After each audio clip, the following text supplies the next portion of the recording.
You give an AI agent a tool, a database, and a clear task. You ask it to do real work. But halfway through the job, it drops everything and starts completely over. It rereads documents it summarized just seconds ago. It asks the user for information the system already possesses. And before any actual, useful work gets done, it blows through its token budget.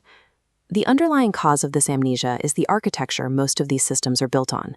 Classic retrieval augmented generation, powered by vector search. Vector search was built for a specific, single-step job. A user types an FAQ into a chatbot, the system finds 3 mathematically similar paragraphs, and it writes a quick answer. It was never designed to run long, multi-step agentic workflows.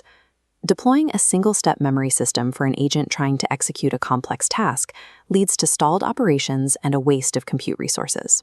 Pinecone estimates this continuous loop of rediscovery can eat up to 85% of an agent's compute. The companies that built their empires on vector search are starting to sound the alarm. Pinecone recently shipped a new product with a blunt message. Vector search is not enough on its own to power agentic workflows. They are far from alone.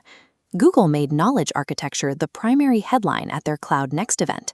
Over in Europe, SAP committed more than €1 billion to AI infrastructure.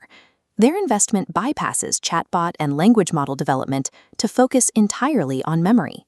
Every serious infrastructure vendor is racing to solve this memory deficit because current tools require agents to reassemble their own context on every run.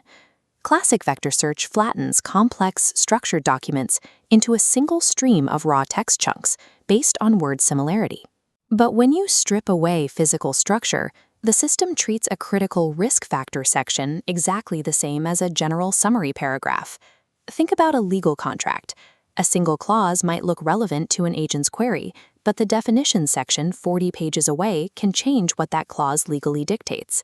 If the system just grabs the closest text chunk, it loses the legal reality.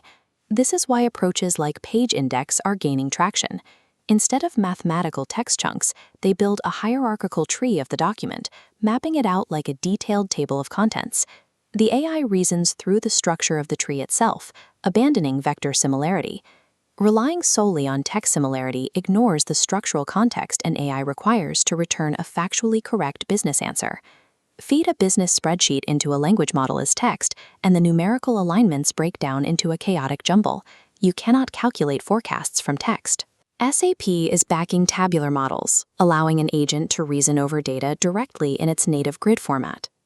Then there is data that is relational, complex questions about which suppliers connect to its shipments. Microsoft is pushing into GraphRag to map out and trace these exact mathematical relationships between disparate entities. If model context windows keep getting larger, can't we just dump all this material into the prompt and let the AI sort it out? A massive context window does not mark which source is authoritative.